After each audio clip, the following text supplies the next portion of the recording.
Au nom du Père et du Fils et du Saint-Esprit, ainsi soit-il. Mes bien chers frères, l'évangile d'aujourd'hui nous montre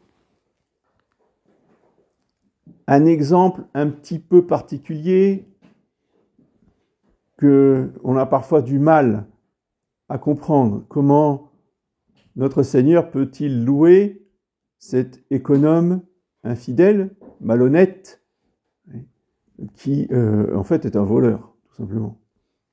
C'est-à-dire qu'il a volé pendant des années, et quand son maître lui demande compte de sa gestion, eh bien, il trouve une autre solution de vol pour s'en tirer à bon compte après avoir été renvoyé.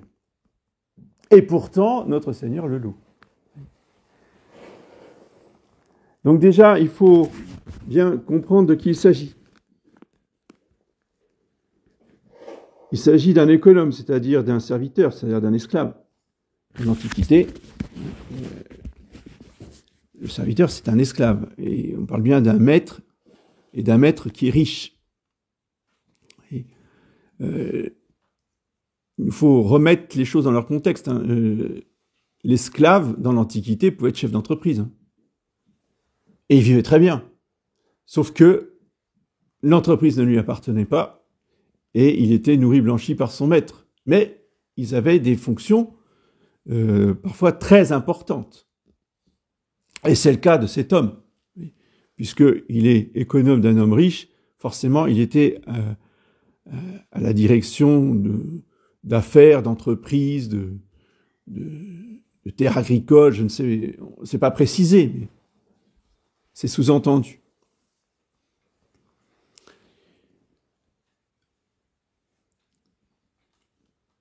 Donc il ne s'agit pas d'un père et de son fils. On est d'accord. Il s'agit d'un maître et d'un esclave.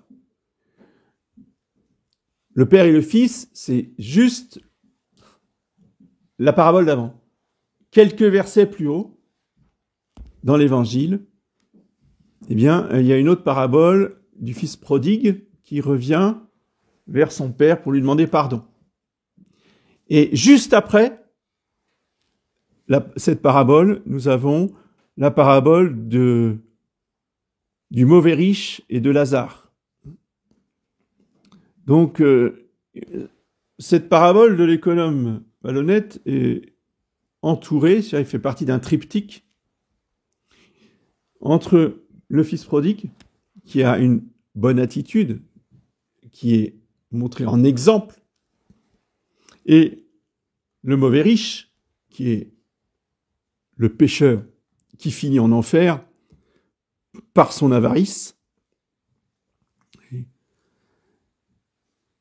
L'économe infidèle, lui, est entre les deux.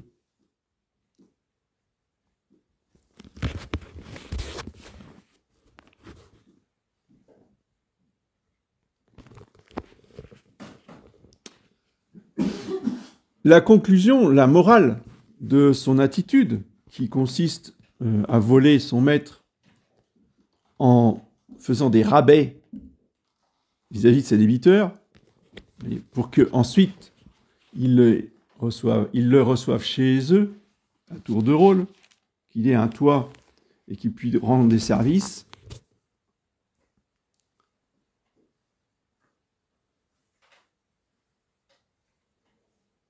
Le maître loua l'économe infidèle en ce qu'il avait agi en homme prudent, en homme d'esprit. Ce n'est pas son action qui est louée, c'est sa mentalité, c'est son état d'esprit. Et quel est cet état d'esprit? Un état d'esprit de débrouillardise. Une pensée positive. Oui. Il est coincé. Il est pris la main dans le sac, comme on dit. Qu'est-ce qui peut changer la situation? Il n'a pas les moyens de rembourser. Il doit énormément à son maître parce qu'il s'est cru propriétaire des biens. Oui. Le maître lui a fait confiance. C'est souvent comme ça, hein. Malheureusement, chez les êtres humains. Vous faites des cadeaux, vous faites confiance, vous êtes indulgent, vous donnez un bon salaire, et en remerciement, on vous vole, on vous dénigre, voire on fait tout un tas de choses contre vous. Oui. Donc ce n'est pas du tout un exemple, cet économe.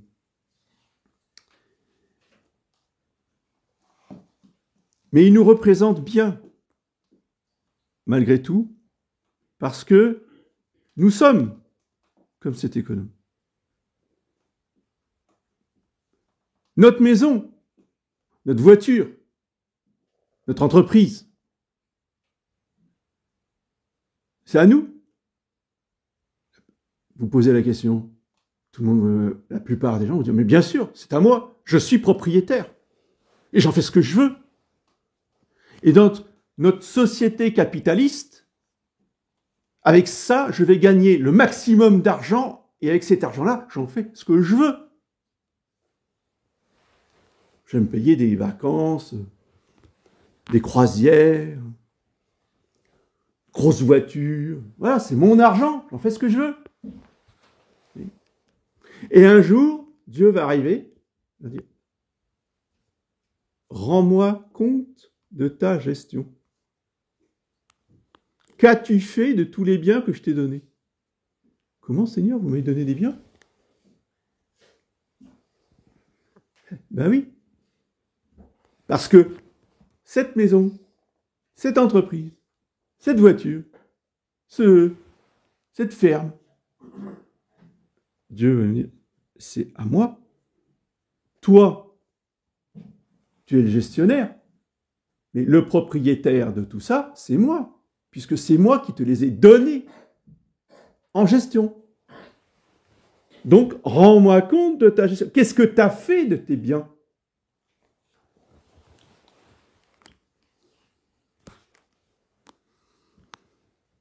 Le pécheur, lui, il n'a pas réfléchi à ça. Lui, c'est bien, c'est pour son bien-être personnel. Alors que ces biens lui ont été donnés pour qu'il rende service aux autres. Tout cet argent lui a été donné par Dieu pour qu'il fasse le bien autour de lui et qu'il distribue des aumônes. Voilà. Parce que l'argent, ça vient de Dieu. L'argent, ça vient pas du démon. Vous voyez déjà? Là, ça bouscule certaines idées toutes faites, des fausses croyances. L'argent, c'est sale. L'argent, c'est le péché. Ah bon?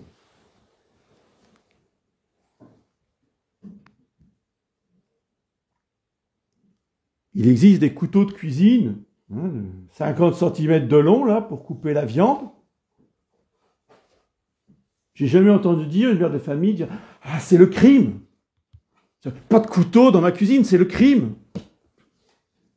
Pardon? Le couteau de cuisine pour couper la viande, c'est pas le crime. Oui, avec ça, on peut tuer son prochain. D'accord. Tout à fait d'accord. Mais ce couteau est fait pour couper la viande.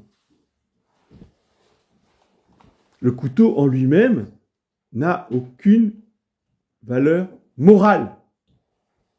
Le billet de banque, c'est pareil. Un billet de banque n'a aucune valeur morale. Qu'est-ce que c'est qu'un billet de banque? Ça aussi, on n'a pas forcément conscience, mais on devrait l'enseigner, ça, aux jeunes.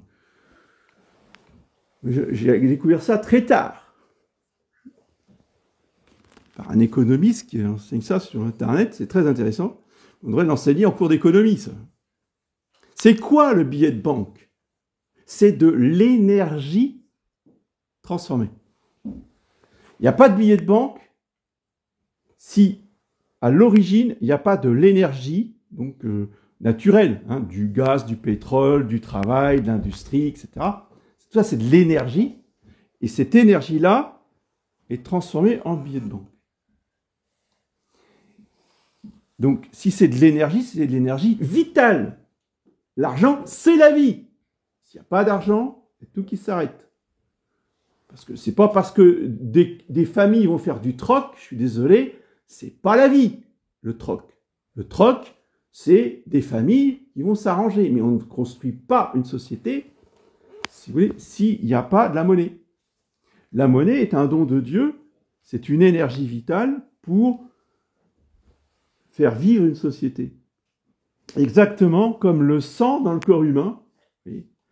Le sang a pour rôle de transporter les éléments nutritifs pour toutes nos cellules, jusqu'aux extrémités de nos membres.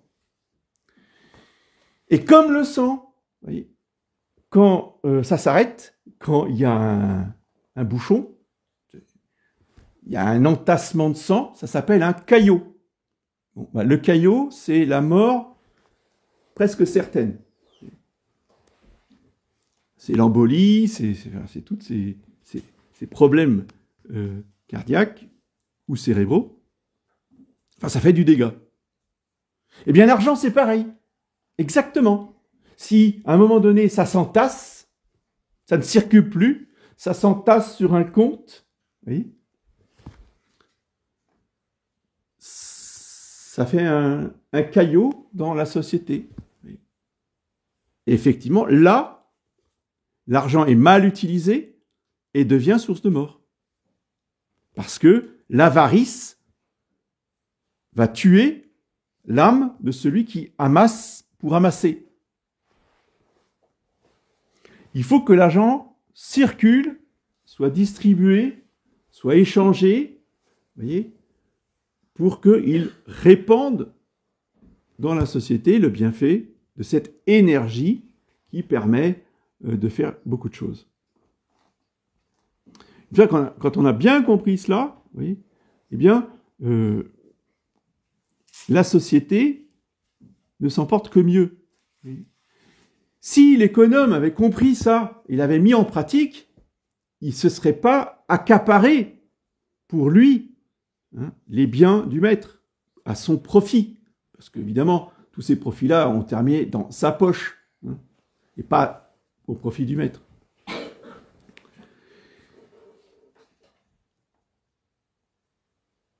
D'où la conclusion de l'Évangile. Notre Seigneur nous dit « Faites-vous des amis avec les richesses d'iniquité, afin que lorsque vous viendrez à manquer, ils vous reçoivent dans les demeures éternelles. » Donc, ces amis avec l'argent, c'est les pauvres, ce sont les pauvres, ce sont des nécessiteux, des gens qui ont vraiment besoin, qu'il nous faut aider. Même si on les aide un peu, tout le monde ne peut pas donner des sommes importantes. Mais le peu qu'on peut donner, il faut le donner. Mais le donner, pas à n'importe qui. Pas n'importe comment. Alors aujourd'hui, on en parle beaucoup moins, mais dans les milieux catholiques, là, dans les années 80, on était submergé de propagande et de quêtes pour le CCFD. Alors pour les jeunes qui n'ont pas connu, ça c'est le Comité catholique contre la faim et pour le développement. Et donc eux, ils donnaient au gouvernement communiste du Vietnam ou du Cambodge, vous voyez, soi-disant pour aider les pauvres enfants qui mouraient de faim là-bas, et évidemment, ça ne servait que pour le gouvernement communiste.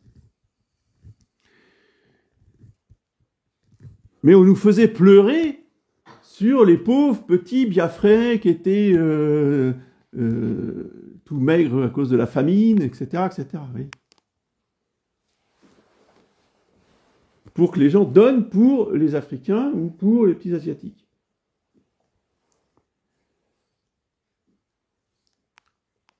Ce que notre Seigneur attend de nous, c'est que nous aidions notre prochain, notre proche prochain. Oui. Celui qui est à côté de nous et qui a vraiment des difficultés. Lui, il a une maison, il va pas mendier dans la rue, c'est pas un SDF. Mais il a des vraies difficultés. Bon, eh bien, à ce moment-là, on trouve des moyens, peut-être anonymes, pour lui venir en aide, pour lui apporter un secours, pour lui faire passer des habits, par exemple, pour les enfants, des familles nombreuses. Bon, ben, on a des habits qui ne servent plus aux enfants, on les fait passer. Oui. Dans les familles qu'on connaît. C'est bien, je ne dis pas que c'est mal d'aller porter les habits au secours populaire. D'accord. Mais pourquoi aller donner des habits au secours populaire qui seront distribués à qui vous savez, et par contre ne rien donner aux familles qu'on connaît et qui sont dans le besoin, qui n'osent pas demander, qui sont modestes, enfin qui sont humbles et qui ne vont pas aller réclamer de l'aide. C'est à nous aussi d'être intelligents, d'avoir deux yeux pour comprendre qui a besoin d'aide ou pas. Après, ça peut être aussi, alors, même si les familles en question ont suffisamment de moyens pour habiller et nourrir leurs enfants, très souvent, on arrive à la difficulté pour les